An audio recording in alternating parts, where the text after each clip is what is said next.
నమస్తే G24 news కి స్వాగతం. ముందుగా బులెటిన్ లో హెడ్లైన్స్.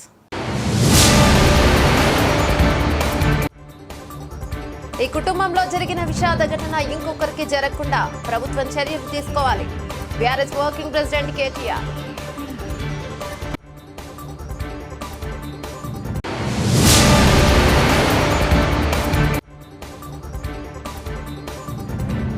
రిటైర్మెంట్ బెనిఫిట్స్ రాక ఇబ్బందులు. తెలంగాణ ఎంప్లాయీస్ కోఆర్డినేషన్ కమిటీ సమావేశం.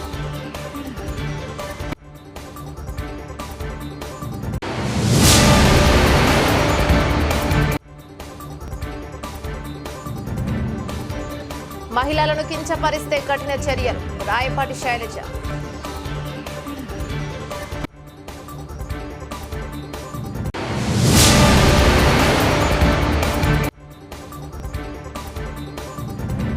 ఏడాదిన్నరలోనే తెలంగాణను భ్రష్టు పట్టించుండు సీఎం రేవంత్ రెడ్డి, మాజీ ఎంపీ వినోద్ కుమార్. డీటెయిల్స్ చూస్తే మంత్రి పొంగులేటి శ్రీనివాసరెడ్డికి అద్భుతంగా స్వాగతం చెప్పాం. మీరు ఇంకేదో చూసి తప్పుగా అర్థం చేసుకుంటున్నారన్నారు మాజీ ఎమ్మెల్యే జీవన్ రెడ్డి. మీరేం గమనించారో నాకు తెలియదట, మీరేం గమనించారో నాకు తెలియదు. మీరు ఏం గమనించారో నాకు తెలియదు, కానీ అక్కడ ఏదో రెవెన్యూ మినిస్టర్ గారు వారు మొదటిసారిగా జగిత్యాల పట్టణానికి వచ్చిన సందర్భంగా we have received him in a grand scale. వీళ్ళ వందల సంఖ్యలో జగిత్యాల పట్టణంలో ర్యాలీ తీసి వారికి వెల్కమ్ చెప్పడంతో పాటుగా, స్వాగతం చెప్పడంతో పాటుగా స్థానికంగా ఉండే కొన్ని సమస్యలు వారి దృష్టి తీసుకోవడం జరిగింది. వారు కూడా పాజిటివ్ గా స్పందించి జగిత్యాల్లో శాండ్ స్టాక్ పాయింట్ ఏర్పాటు చేయడానికి తగు చర్యలు చేపడతామని చెప్పన్నారు. తదుపరి రీతిలో వారు is to participate in review programme revenue. మేము ఇచ్చింది ఏదైతున్నదో మేము వారిని రిసీవ్ చేసుకోవడం పార్టీ పరంగా మా బాధ్యత. మేము రిసీవ్ చేసుకున్నాం, స్థానికంగా ఉండే సమస్యలు వారికి విజ్ఞప్తి చేసినాం, అంతటితోని మా బాధ్యత ముగిసింది. దాన్ని ఏదైతుందో మీరు ఏదో చూసి మీరు ఏం చూసినో మాకు తెలియదు, కానీ జరిగిందైతే ఇట్ వెంట్ వెరీ కార్డియల్. ఈ కుటుంబంలో జరిగిన విషాద ఘటన ఇంకొకరికి జరగకుండా ప్రభుత్వం చర్యలు తీసుకోవాలి.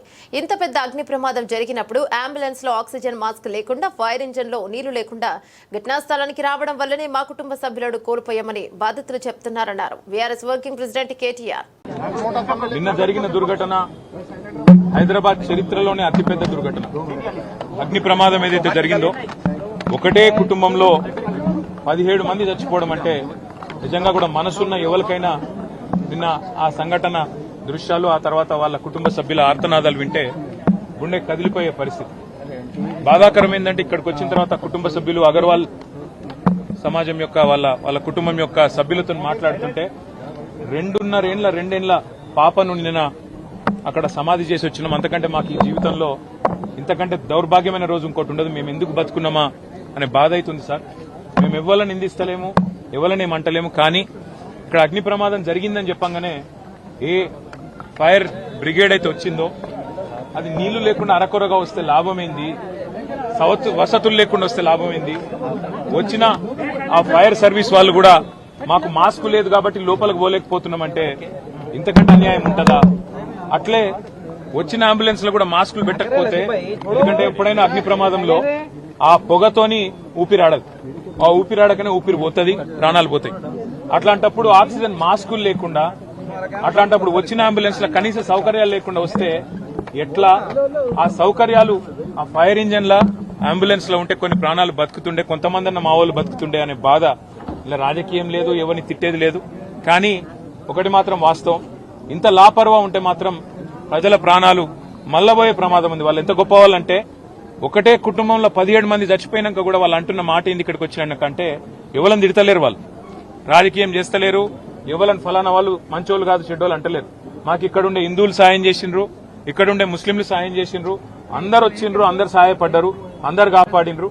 కానీ మాకు జరిగింది ఇంకొకరికి జరగద్దు. కనీసం ఇప్పుడన్నా ప్రభుత్వం మేల్కొనాలే, ఇప్పుడన్నా ముందుకొచ్చి ఈ రాష్ట్రంలో, ఈ నగరంలో మళ్ళొక్క ప్రాణం ఫైర్ యాక్సిడెంట్ లో పోకుండా కాపాడండి సార్. మాకు అంతకంటే ఏమొద్దు. దయచేసి మీరు వచ్చిండ్రు సంతోషంగా, భవిష్యత్తులో ఇట్లా కాకుండా చూసుకోండి అని ఒకటే ఒక్క మాట వాళ్ళు చెప్తున్నారు. పాత బస్తీలోని గుల్జార్ హౌస్ అగ్ని ప్రమాదంలో మరణించిన వారి కుటుంబాలకు 5 లక్షలు కాదు 25 లక్షల నష్టపరిహారం ఇవ్వాలన్నారు బీఆర్ఎస్ వర్కింగ్ ప్రెసిడెంట్ కేటీఆర్. कहना चाहूंगा और आखिरी में मैं इतना ही डिमांड करूंगा कि जो कल एक्सग्रेशिया अनाउंस किया गया 5 लाख वो काफी नहीं है. यहाँ पे काफी सारा प्रॉपर्टी नुकसान भी हो गया और यहाँ पे 120 साल से जो एक फैमिली थी उनका पूरा आज घर उजाड़ घर रोड पे आ गया. तो इसलिए मैं रिक्वेस्ट करना चाहता हूं गवर्नमेंट से, हुकूमत से कि आप 5 नहीं 25 लाख ऐलान करिए. कम से कम उनको फिर अपना धंधा फिर से शुरू करने के लिए और उनका घर फिर से बसाने के लिए थोड़ा मदद मिल जाती. और उनके लिए हमदर्दी जो आप आज जता रहे हैं, हम लोग सब लोग आके यहाँ बता रहे हैं, उनके तरफ से आज घर वालों से बात करने के बाद उन्होंने एक चीज कहा कि साहब हमारा तो घर पूरा का पूरा उजड़ गया, पर कम से कम ऐसा किसी और के साथ नहीं होना, उसके लिए आप कुछ करो. मैं उनका आज दुख में शामिल हूं और जितने भी जाने गई, जितने भी कल एक्सीडेंट में मृत्यु हुई, उन सबके लिए हम प्रार्थना करेंगे. అందాల పోటీల మీద పెట్టే ఖర్చు ప్రజల ప్రాణాలు కాపాడడానికి కూడా పెట్టాలి. హోంశాఖ మంత్రి రేవంత్ రెడ్డి ఘటనా స్థలానికి వచ్చి బాధితులను పరామర్శించాలన్నారు బీఆర్ఎస్ వర్కింగ్ ప్రెసిడెంట్ కేటీఆర్. చెప్తున్నారు, మేము కూడా ప్రభుత్వాన్ని ఒకటే కోరుతున్నాం, చచ్చిపోయినాక కాంపెన్సేషన్ ఒక 5 లక్షలు ఏదో ఇచ్చి చేతులు దులుపుకున్నాడు కాదు, భవిష్యత్తులో ఇంకెవరు చావకుండా చూడండి, భవిష్యత్తులో ఎవరికి ఇట్లాంటి దుర్మార్గమైన పరిస్థితి, ఇంత ఘోరమైన పరిస్థితి రాకుండా చూడండి. దయచేసి మీరు చేస్తున్నారు కొన్ని పనులు, ఇంకా మంచి పనులు చేయండి. అందాల పోటీలని వాటి మీద పెట్టిన శ్రద్ధ దీని మీద కూడా పెట్టండి, వాటి మీద పెట్టే ఖర్చు ఇక్కడ కూడా పెట్టండి. ఇక్కడనే కాదు, ఒక ఓల్డ్ సిటీ అనే కాదు, హైదరాబాద్ అనే కాదు, రాష్ట్రంలో ఏ మారుమూల పల్లె గాని పట్టణంలో గాని యాక్సిడెంట్ అయ్యింది అంటే వెంటనే ప్రాణాలు కాపాడుతందుకు కావాల్సిన సరుకు సరంజామా, మనుషులు, ట్రైనింగ్ ఇవన్నీ ఉండాలి. అవన్నీ ఉండకపోతే ఉత్తగానే వచ్చినాం పోయినామంటే కరెక్ట్ కాదు. ముఖ్యమంత్రి గారు కూడా వచ్చేది ఉండే, కనీసం వచ్చి చూస్తే, ఎందుకంటే ఆయననే హోంమంత్రి, ఇంకొకరు ఎవరు లేరు. మరి ఆయన కిందికే ఫైర్ డిపార్ట్మెంట్ వస్తుంది, ఆయన కిందికే హోంశాఖ వస్తుంది. ఆయన వస్తే అధికారులు కూడా అప్రమత్తంగా ఉంటారు, అధికారులు కూడా చేస్తారు. వాళ్ళు తనలాడేది వాళ్ళు తనలాడుతున్నారు, పోలీసు వాళ్ళు, మున్సిపల్ అధికారులు వాళ్ళు పాపం చేసే కాడికి చేస్తున్నారు. కానీ పైనున్నోళ్ళు పైసలు ఇవ్వాలి. బాధిత కుటుంబ సభ్యులు ఎవరిని నిందించడం లేదు, కానీ ఫైర్ బి గ్రేడ్ నీరు లేకుండా సరైన మాస్కులు లేకుండా వచ్చారు. అంబులెన్స్లలో కూడా ఆక్సిజన్ సిలిండర్లు, మాస్కులు లేకపోవడం దారుణమని, ఈ కనీస సదుపాయాలుంటే కొన్ని ప్రాణాలు బతికేవని బాధిత కుటుంబ సభ్యులు అంటున్నారు. మాకు జరిగిన నష్టం రాబోయే రోజుల్లో ఎవరికి జరగకూడదని కోరుకుంటున్నారు. భవిష్యత్తులో ఎవరు చనిపోకుండా చూడమని కోరారు బీఆర్ఎస్ వర్కింగ్ ప్రెసిడెంట్ కేటీఆర్. మేము ఎవరిని నిందిస్తలేము, ఎవరిని ఏమంటలేము, కానీ ఇక్కడ అగ్ని ప్రమాదం జరిగిందని చెప్పంగానే ఏ ఫైర్ బ్రిగేడ్ అయితే వచ్చిందో అది నీళ్లు లేకుండా అరకొరగా వస్తే లాభమైంది, వసతులు లేకుండా వస్తే లాభమైంది.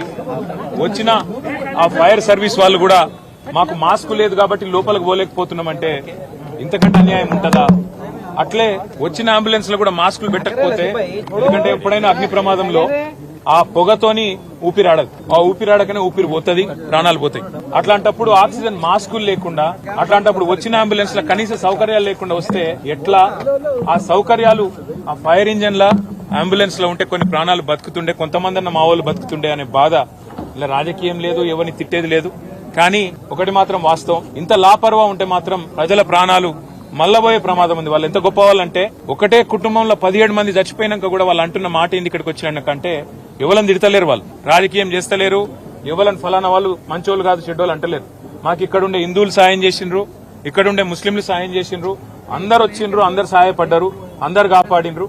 కానీ మాకు జరిగింది ఇంకొకరికి జరగద్దు. కనీసం ఇప్పుడన్నా ప్రభుత్వం మేల్కొనాలే, ఇప్పుడన్నా ముందుకొచ్చి ఈ రాష్ట్రంలో, ఈ నగరంలో మళ్ళొక్క ప్రాణం ఫైర్ యాక్సిడెంట్ లో పోకుండా కాపాడండి సార్, మాకు అంతకంటే ఏమొద్దు. దయచేసి మీరు వచ్చిండ్రు సంతోషంగా, భవిష్యత్తులో ఇట్లా కాకుండా చూసుకోండి అని ఒకటే ఒక్క మాట వాళ్ళు చెప్తున్నారు. నేను ప్రభుత్వాన్ని కూడా అడిగేది ఒకటే, మీరు దయచేసి రాజకీయాలు నడుస్తూనే ఉంటాయి, తిట్టుకునుడు, మనం అసెంబ్లీలో తూకిత్తా అంటే మైకిత్తా రోజులో నడుస్తూనే ఉంటది, మేము దాని గురించి రాలే. కానీ ఇప్పుడన్నా ఎండాకాలం వచ్చిందంటే మున్సిపల్ మంత్రి గాని, మున్సిపల్ అధికారులు గాని, పోలీసు వాళ్ళు గాని, ఫైర్ ఇంజిన్ వాళ్ళు గాని ఓ రివ్యూ పెట్టుకోవాలి, సమీక్ష చేయాలి, ఎక్కడ ప్రమాదం జరిగితే. ఎందుకంటే ఇది densely populated area, old city అంటే ముఖ్యంగా చార్మినార్ అంటే ఎక్స్ట్రీమ్లీ డెన్స్లీ పాపులేటెడ్ ఏరియా. ఇక్కడ ఒక ఫైర్ ఇంజిన్ రానికి పోనికి కూడా జాగుండదు, తెల్లారు లేస్తే అంత ట్రాఫిక్ ఉంటది ఇక్కడ. మరి ఇక్కడ ఏమన్నా అయితే ఎట్లా అనే ఒక ఆలోచన ముందు నుంచి ఉండాలి. ఇక్కడ ఫైర్ హైడ్రెంట్స్ పనిచేస్తున్నాయా లేవా, నీళ్ళు ఏడికెళ్ళి తేవాలి, ఇంజన్ అంటే వచ్చింది, నీళ్ళు ఏడికెళ్ళి తెచ్చుకోవాలి లాస్ట్ మినిట్ లా, ఆ సోయి ఉండాలి, అధికారులకు ట్రైనింగ్ ఉండాలి, ఎప్పటికప్పుడు మాక్ డ్రిల్స్ ఉండాలి. అవేవి లేవు, ఇది మంచిది కాదు. రెండోది, అంబులెన్స్ వచ్చింది, వచ్చినాక ఆక్సిజన్ మాస్కులు లేకపోతే ఫైర్ యాక్సిడెంట్ అయిన కాడికి ఏం లాభం? వాళ్ళ బాధ అంతా ఏంటంటే 17 మంది చిన్న పిల్లలు 8 మంది పోయినారు. ఇంతకంటే అన్యాయం ఉంటుందా సార్? దయచేసి ఇంతకంటే దుర్దినం మా జీవితంలో లేదని వాళ్ళు చెప్తున్నారు. మేము కూడా ప్రభుత్వాన్ని ఒకటే కోరుతాం, చచ్చిపోయినాక కాంపెన్సేషన్ ఒక 5 లక్షలు ఏదో ఇచ్చి చేతులు దులుపుకున్నాడు కాదు, భవిష్యత్తులో ఇంకెవరు చావకుండా చూడండి. భవిష్యత్తులో ఎవరికి ఇట్లాంటి దుర్మార్గమైన పరిస్థితి, ఇంత ఘోరమైన పరిస్థితి రాకుండా చూడండి. దయచేసి మీరు చేస్తున్నారు కొన్ని పనులు, ఇంకా మంచి పనులు చేయండి. అందాల పోటీలని వాటి మీద పెట్టిన శ్రద్ధ దీని మీద కూడా పెట్టండి. వాటి మీద పెట్టే ఖర్చు ఇక్కడ కూడా పెట్టండి. ఇక్కడనే కాదు, ఒక ఓల్డ్ సిటీ అనే కాదు, హైదరాబాద్ అనే కాదు, రాష్ట్రంలో ఏ మారుమూల పల్లె గాని పట్టణంలో గాని యాక్సిడెంట్ అయ్యింది అంటే వెంటనే ప్రాణాలు కాపాడుతందుకు కావాల్సిన సరుకు సరంజామా, మనుషులు, ట్రైనింగ్ ఇవన్నీ ఉండాలి. అవన్నీ ఉండకపోతే ఉత్తగానే వచ్చినాం పోయినామంటే కరెక్ట్ కాదు. తెలంగాణ ఎంప్లాయీస్ కోఆర్డినేషన్ కమిటీ సమావేశాన్ని బషీరాబాద్ ప్రెస్ క్లబ్ నిర్వహించారు. ఈ సందర్భంగా మాజీ మంత్రి శ్రీనివాస్ గౌడ్ మాట్లాడుతూ ఉద్యోగులకు రిటైర్మెంట్ బెనిఫిట్స్ రాక ఇబ్బందులు పడుతున్నారని, ఉద్యోగుల సమస్యల పరిష్కారానికి తెలంగాణ ఎంప్లాయీస్ కోఆర్డినేషన్ కమిటీ పనిచేస్తుందన్నారు. జూన్ 2 నాటికి పీఆర్సీ ప్రకటించి పెన్షనర్స్ బెనిఫిట్స్ తో పాటు ఓల్డ్ పెన్షన్స్ స్కీమ్ ను అమలు చేయాలన్నారు. కేవలం తెలంగాణ రాష్ట్రం దానికి ప్రధాన కారణం మేమందరం కూడా ఇక్కడ ఉన్నటువంటి వాళ్ళందరం కూడా. కనుక మేము తెలంగాణ తెచ్చిన వాళ్ళం కనుక మాకు బాధ్యత ఉంది కనుక తెలంగాణ గురించి ప్రాణాలు అర్పించడం కూడా సిద్ధమైనటువంటి వాళ్ళం కనుక ఖచ్చితంగా ఎవరు ఏమన్నా ఏమనకపోయినా ఏదన్నా మా బాధ్యత ఇవాళ తీసుకొచ్చిన తెలంగాణలో ఏ వర్గాన్ని నష్టం జరిగినా కూడా మేము దానిపైన స్పందిస్తాం, పోరాటం చేస్తాం, వారికి బాసటగా నిలబడతాం. ఇంత కష్టపడి తెలంగాణ తెచ్చుకున్న తర్వాత ఏ ఒక్క అంశంలో వెనకడుగు వేసినా కూడా అన్యాయం జరుగుతున్నప్పుడు మేము ఊరుకునేది లేదు. అంటుండొచ్చు మరి మీరున్నప్పుడు ఏమైంది ఏం విషయం, మేమున్నప్పుడు చేసి చాలా చేసినాం, అన్ని చేసినామని చెప్తలేదు. ఇవాళ మాకన్నా ఎక్కువ ఇస్తామన్నది కదా మీకు అధికారం ఇచ్చింది. ఇవాళ మీరు ఇస్తామన్నవి అడుగుతున్నాం అంతే, మీరు ఇస్తామని చెప్పినట్టు. ప్లస్ ఉద్యోగులను అవమానపరచకుంటే కూడా ఇంకా కొంత సమయం ఇచ్చేవాళ్ళేమేమో. ప్రజల మధ్యలో ఏమైందంటే వీళ్ళేదో ప్రజల సొమ్ము వీళ్ళే దోసుకోబోతున్నారు టైప్ చెప్పినందుకు మరి ఖచ్చితంగా మేము అందరం వారికి పాజిటివ్ నిలబడి చేయాల్సిన పరిస్థితి మాకు ఉంది. కనుక నెక్స్ట్ మరి ఈ ఏమి చేద్దామనే దానిపైన ఇంకా తుప్పటి కార్యాలయం మీద కూడా పెద్దలు సుధాకర్ రెడ్డి గారు, దేవప్రసాద్ గారు, విఠల్ గారు కూడా మాట్లాడతారు. కనుక ఇప్పుడు అన్న స్వామిగౌడ్ గారు. రాష్ట్ర మహిళా కమిషన్ చైర్పర్సన్ రాయపటి శైలజ బాధ్యతలను స్వీకరించారు. మంగళగిరిలోని మహిళా కమిషన్ కార్యాలయంలో బాధ్యతలు చేపట్టారు. ఏ మహిళకు అన్యాయం జరిగినా మమ్మల్ని సంప్రదించవచ్చు. పార్టీలకు అతీతంగా మహిళా కమిషన్ న్యాయం చేస్తుంది. సోషల్ మీడియాలో ఇష్టానుసారం పోస్టులు పెడితే ఇక నుంచి ఊరుకునేదే లేదు. అమరావతి ఉద్యమం సమయంలో అక్రమ కేసులు ఎదుర్కొన్న వారికి న్యాయం చేస్తామని వ్యాఖ్యానించారు. ఆంధ్ర రాష్ట్రంలో మహిళలందరికీ ఏ ఇబ్బంది కలిగినా కూడా ఎక్కడైనా మీకు అన్యాయం జరుగుతుంది అనుకుంటే, మీ హక్కులు కాలు రాస్తున్నారు అనుకుంటే తప్పకుండా మీరు నేరుగా వచ్చి మహిళా కమిషన్ని సంప్రదించవచ్చు. గత 5 ఏళ్లలో కూడా చూసాం, మహిళా కమిషన్ కేవలం అదొక నామకే వాస్తేలాగా మిగిలిపోయింది. ఎవరికి న్యాయం జరగలేదు. ఎందుకంటే అమరావతి రైతులకి ఏదైతే అన్యాయం జరుగుతున్నప్పుడు నేను కూడా మహిళా కమిషన్ని సంప్రదించాను. ఇక్కడ న్యాయం జరగకపోతే మళ్ళీ నేషనల్ విమెన్ కమిషన్ కూడా వెళ్ళాల్సిన పరిస్థితి మాకు వచ్చింది. అలాంటి పరిస్థితి నాకు ఇచ్చిన ఈ బాధ్యత ఏదైతే ఈ 2 ఏళ్ల పదవీ కాలంలో ఉందో, ఇక్కడ రాష్ట్రంలోని ఏ మహిళకు అలాంటి పరిస్థితి రాకుండా బాధ్యతగా నా కర్తవ్యాన్ని నిర్వర్తిస్తాను. ఇది ఏ పార్టీకి అండగా నిలబడే ఒక పొజిషన్ కాదండి. ఎవరైనా సరే, ప్రతి పార్టీ వాళ్ళు ఏ పార్టీ అనే అఫిలియేషన్ కాకుండా ఎవరైనా సరే మహిళా కమిషన్ న్యాయం చేస్తుంది. ఇది ఆంధ్రప్రదేశ్ ప్రభుత్వం చేత ఇచ్చిన పోస్ట్ కాబట్టి ప్రతి ఒక్కరికి న్యాయం జరిగేలా, ఎవరి పక్కన కూడా బయాస్ లేకుండా అందరు న్యూట్రల్గా ఉంటూ ప్రతి ఒక్కరికి న్యాయం జరిగేలా చేస్తాము. అలాగే రాష్ట్రంలో పరిస్థితులు బట్టి ఇప్పుడున్న ప్రభుత్వం ఏంటంటే ఆంధ్ర రాష్ట్రంలో ఎక్కడా కూడా డ్రగ్స్, గంజాయి అనేది లేకుండా చూడాలనే ఒక ఇదితో ముందుకెళ్తుంది. దానివల్ల గత 5 ఏళ్లలో మనం చూసాం, ఆడవాళ్ళ మీద అత్యాచారాలు పెరిగిపోయినాయి. అందుకని కూటమి ప్రభుత్వం ముందు అధికారంలోకి రాగానే ఆ గంజాయి వాటిని అణిచివేయాలని ఫస్ట్ స్టెప్ తీసుకుంది. కాబట్టి అదొక ఆడవాళ్ళ మీద అత్యాచారాలు జరగటానికి అదొక కారణం తగ్గిపోద్ది మనకి. అలాగే మనం మహిళా కమిషన్ తరపు నుంచి ఏంటంటే అవేర్నెస్ అనేది ఒకటి క్రియేట్ చేయాలి. పాఠశాల లెవెల్ నుంచే ప్రతి పిల్లలకు కూడా రెస్పాన్సిబుల్గా ఎలా ఉండాలి, పరస్పరం గౌరవించుకుంటూ, ఆడవాళ్ళు కానీ మగవాళ్ళు కానీ పరస్పరంగా గౌరవించుకుంటూ, ఎవరిపైనా కూడా అవహేళన చేయకుండా రెస్పెక్ట్ ఇచ్చుకుంటూ అనేది ఉండాలనేది మనం కమిషన్ తరపున ఒక అవేర్నెస్ ప్రతి స్కూల్ లెవెల్స్ నుంచి కూడా జరగాలి. అలాగే ప్రతి ఒక్కళ్ళు కూడా బాధ్యతగా సోషల్ మీడియాని, ఈరోజు సోషల్ మీడియాలో గత 5 ఏళ్లలో చూసాం, ఇప్పుడు చూసాం, ఆడవాళ్ళ మీద చాలా అసహ్యంగా ఇష్టం వచ్చినట్టు మమ్మల్ని ఏమీ చేయర్లే అనే ఒక ఇదితో ఆడవాళ్ళ మీద చాలా ఇదిగా పోస్టులు పెట్టడం కానీ అవన్నీ చేస్తున్నారు. వాళ్ళెవరికి కూడా గత 5 ఏళ్లలో ఎవరు మహిళా కమిషన్ తరపు నుంచి కానీ వాళ్ళకి ఏ శిక్ష పడలేదు. ఇక నుంచి అలాంటి పోస్టులు కానీ లేకపోతే మహిళలను దూషించడం కానీ అవహేళన చేయటం కానీ క్యారెక్టర్ అసాసినేషన్ అలాంటిది ఏమన్నా జరిగితే మాత్రం మేము ఊరుకునేది లేదండి. ప్రతి మహిళకి రెస్పెక్ట్ ఇవ్వాలి. భారతదేశంలో ముఖ్యంగా పాలనపై అవగాహన లేక కక్షపూరిత వైఖరితో గద్దెనెక్కిన ఏడాదిన్నరలోనే తెలంగాణను భ్రష్టు పట్టించుండు సీఎం రేవంత్ రెడ్డి అన్నారు మాజీ ఎంపీ వినోద్ కుమార్. ఈ రోజు రమణారెడ్డి గారు కాంగ్రెస్ పార్టీ నుండి, అదేవిధంగా పరశురాములు గారు బీజేపీ నుండి వచ్చిండ్రు. కొంతమంది వారి తోడు ఈ రోజు ఇక్కడ జాయిన్ అయినరు. చాలా దిక్కులంగా జాయిన్ కావడానికి సిద్ధంగా ఉన్నారు. ఎందుకు కాంగ్రెస్ పార్టీ ఒక ఏడాదిన్నరమే ఈ విధంగా మారిందనే దానికి ఒక్కసారి ఆలోచించాలి. ఇలా రేవంత్ రెడ్డి గారు ఒక బంగారు అవకాశం, చాలా మందికి రాదు అవకాశం, కొంతమందికే వస్తుంది. ఒక బంగారు అవకాశాన్ని తుప్పు పట్టించాడు. బంగారానికి తుప్పు పడుతుందా? దేని పడుతుంది తుప్పు? ఇనుము పడుతుంది. పడే ఏది మెల్లమెల్లగా ఏమైతుంది? మట్టిలా కలిసిపోతుంది, కూలిపోతుంది. అంతేనా కదా? మరి బంగారు లాంటి అవకాశాన్ని ఇలా తుప్పు పట్టించిండు రేవంత్ రెడ్డి. ఆయన నోరు మూసుకొని కూర్చొని అధికారం వచ్చిన తర్వాత 6 నెలలు తెలంగాణ గురించి ఇలా అర్థం చేసుకొని పరిపాలిస్తే ఇంత తొందరగా భ్రష్టు పట్టకపో. వచ్చుడే కేసీఆర్ గారిని మీద విమర్శలు చేయడము, వచ్చిన తెల్లారే రాజకీయ వ్యవస్థ అని చెప్పి బదనామి చేసి కేసీఆర్ గారు తీసుకున్న నిర్ణయాలను మార్చేస్తారని చెప్పి ఆలోచన చేసండి రేవంత్ రెడ్డి. ఇలాంటి పనులు చేసి పెట్టండి కాబట్టి ఏమైండు? తుప్పు పట్టండి. ఇది నిజమే అని చెప్పేసింది. కరెంటు పోయింది. ఒకరిని బదనాం చేయాలని చెప్పి ప్రయత్నం చేస్తే మనమే భ్రష్టు పడుతాం. తెలంగాణ రాష్ట్ర సమస్యలను అవగాహన చేసుకొని పనిలో పడితే ఇంత తొందరగా తుప్పు పట్టకపో. తెల్లారి నుంచేలే కేసీఆర్ గారి పైన, కేసీఆర్ కుటుంబం పైన నేను మాట్లాడితే ప్రజల నుండి స్పందన వస్తుంది అనుకున్నాడు. ఇవాళ బూమరాంగ్ అయింది. అంటే అదే మళ్ళా తిరుగుబాటైంది. నా రిక్వెస్ట్ ఏంటంటే ప్రతిరోజు చర్చ పెడదాం. ఇలా గ్రామాల్లో పట్ల ప్రతి సమస్య ఎందుకు నిలదీయద్దు మనం? ఇలా ప్రజలకి నువ్వు మభ్య పెట్టినావు. నువ్వు కేవలము తులం బంగారం అంటే మా ఆడబిడ్డలు ఓట్లేసిండ్రు, 4000 పెన్షన్లు అంటే మా వృద్ధులు ఓట్లేసిండ్రు, నువ్వు స్కూటీలు కొనిస్తావంటే మా స్కూల్ పిల్లలు, కాలేజీ పిల్లలు నీకు ఓట్లేసిండ్రు, 10,000 రైతు బంధును 15,000గా రైతు భరోసా ఇస్తావంటే మా రైతన్నలు నీకు ఓట్లేసిండ్రు. వాళ్ళందరి తరఫున కొట్లాడవలసిన బాధ్యత ఇప్పుడు ఎవరి పైన ఉన్నది? మన పైన ఉన్నది. మనం పని చేయకపోతే మన ప్రజల్ని దగ్గరికి వెళ్ళి వీటిపైన మరి ప్రభుత్వాన్ని అడగాలని చెప్పి ప్రజలను సన్నద్ధం చేసి కదిలించకపోతే మన పాత్ర కూడా మనం విస్మరించినట్టయితే. ఈ ఆడబిడ్డలు పోవాలి. కళ్యాణ లక్ష్మి వచ్చిందా? తులం బంగారం వచ్చిందా? అడగాలి.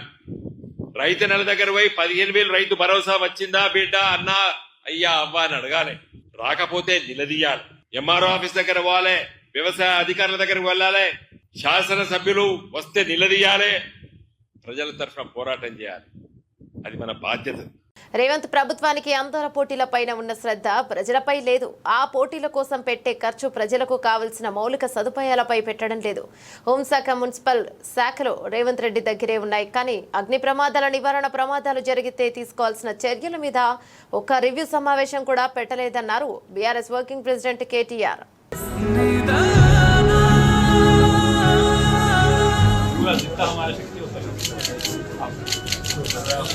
आवाज दिए तो सुनने में आता, लेकिन 2 आदमी भी नहीं आए उधर।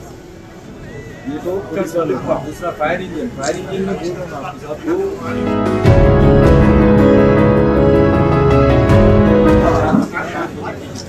जस्ट स्प्रे करे खत्म। वो लोग अंदर नहीं जा रहे, पूरा किड्स फाइन लिए अंदर जाने के लिए नहीं जाते। 20 लोग थे, 20 लोग थे, अंदर जाने के लिए मना कर रहे हो। पूरा किट्स पहनने के बाद तो हम बगैर किट्स वाले भी अंदर जाके आए। एम्बुलेंस बुलाओ, एम्बुलेंस लगेगी, एम्बुलेंस जब फायर ब्रिगेड बुलाता है, उसमें पानी नहीं था, ऑक्सीजन बॉक्स निकालता तो उसमें मास्क नहीं था, कुछ नहीं। हम सीढ़ी चढ़ते ना क्या, वहाँ पे लोकल पब्लिक चढ़ रही है, उनको क्या हो रहा है चढ़ने को, उनको क्या ट्रेनिंग मिल रही है? SCBC वालों को खाली ड्रॉपलेट दे देते हैं, क्या कर रहे हैं वो लोग? फायर इंजन आया, उसमें पानी नहीं।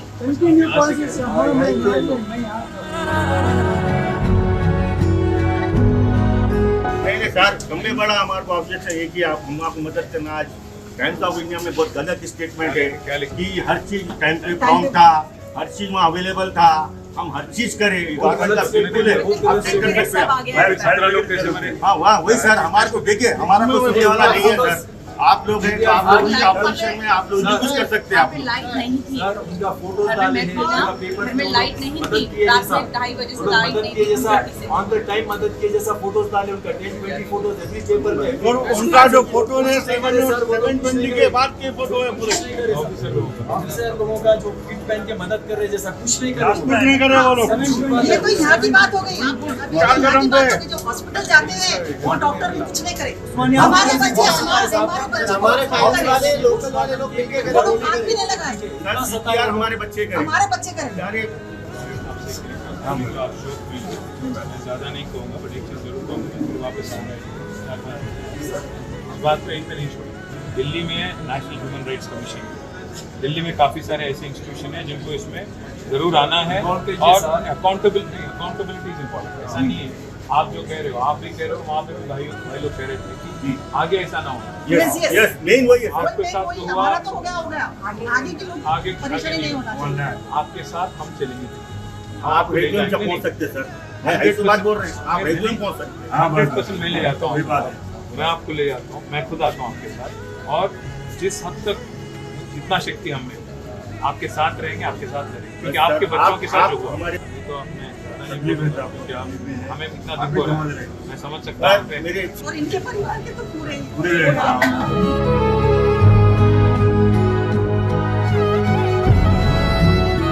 హైదరాబాద్ నగర్లోని డైమండ్ ఎస్టేట్ లేఅవుట్ లో ఆక్రమణలో హైడ్రా సోమవారం కూల్చివేసింది. ప్లాట్లను కొనుగోలు చేసిన 79 మంది బాధితులకు ఈ స్థలం చెందుతుందని హైకోర్టు తీర్పునిచ్చిన కబ్జాదారులు స్థలాన్ని ఖాళీ చేయలేదు.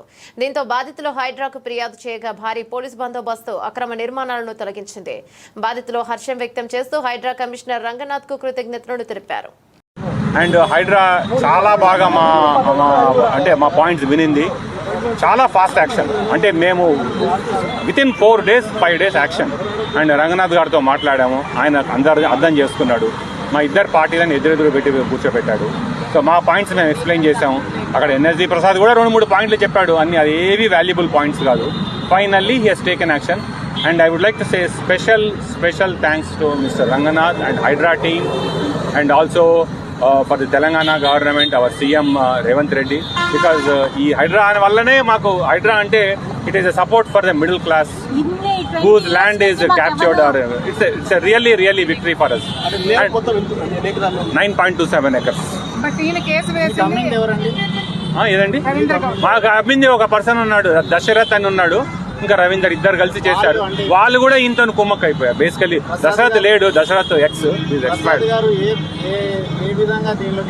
ఏ విధంగా అంటే అగ్రికల్చర్ ల్యాండ్ అని చూపించాడు, అగ్రికల్చర్ ల్యాండ్ అని చూపించాడు. బులెటిన్ ముగించే ముందు హెడ్లైన్స్ మరోసారి.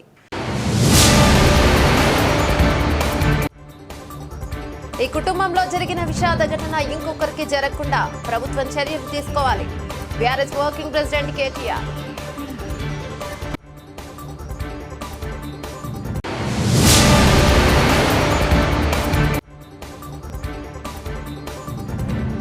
రిటైర్మెంట్ బెనిఫిట్స్ రాక ఇబ్బందులు, తెలంగాణ ఎంప్లాయీస్ కోఆర్డినేషన్ కమిటీ సమావేశం.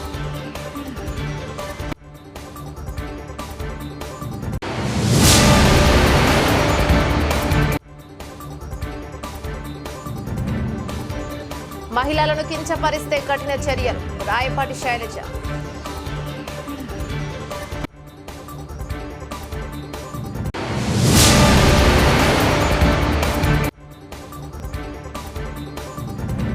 ఏడాదిన్నరలోనే తెలంగాణను భ్రష్టు పట్టించిండు సీఎం రేవంత్ రెడ్డి, మాజీ ఎంపీ వినోద్ కుమార్. ఇవి బులెటిన్ డీటెయిల్స్. మరో బులెటిన్లో మళ్ళీ కలుసుకుందాం. అంతవరకు సెలవు, నమస్తే.